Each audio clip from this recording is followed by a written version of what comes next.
Hello, Christian Hacking here from CBR UK, bringing you the abortion news update this week. Now, the main thing to report is yesterday, MP of Ealing, Rupa, sought to bring in a bill that would effectively ban all activity outside of abortion clinics nationwide. It passed with a whopping majority of 213 for with 47 against. Now, don't panic. The 10-minute rule bill very rarely becomes law, and that's what this was. But that said, they do show which way the political winds are blowing, and they can also be used to add weight to other bills approaching Parliament.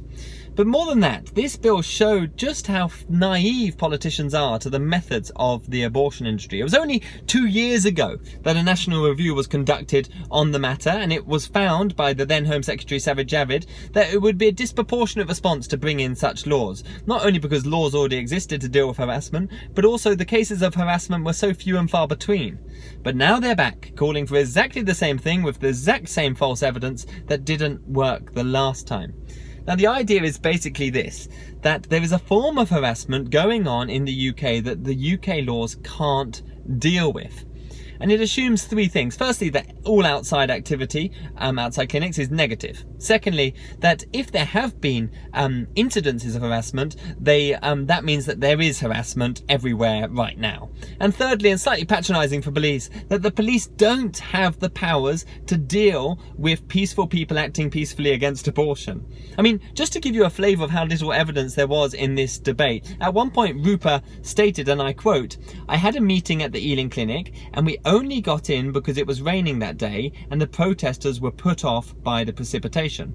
Not only is she assuming that we're made out of sugar, but it's also assuming that if protesters had been there, they would have physically blocked her way. That is a serious crime, and totally fictitious. Now, the faithful Fiona Bruce gave a strong response to this on the implications of such a law for free speech. It was really good stuff. She even showed how some pro-abortion organisations are against this on libertarian grounds.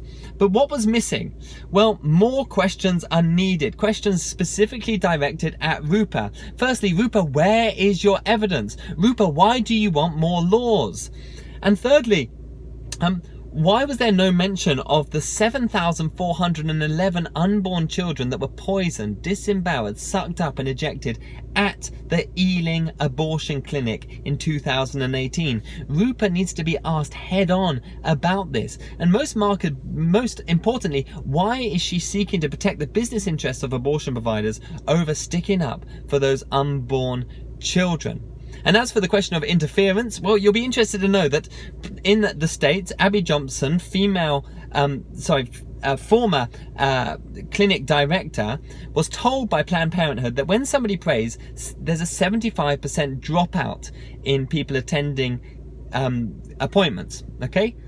What is going on here? We need to know what is going on behind the scenes and why Rupa is choosing to represent and protect the interests of abortion providers as opposed to really care for the woman and the unborn children being destroyed in these places. I mean, on its most fundamental level, is Rupa committed to women or is she committed to abortion? That's a question she needs to be asked. Because until we can ascertain that, then there's a big problem with these laws. Anyway, that's your news update with me, Christian Hacking. Do subscribe to this channel, do share this video and donate to keep our educational work going in the United Kingdom. Thank you, see you next week.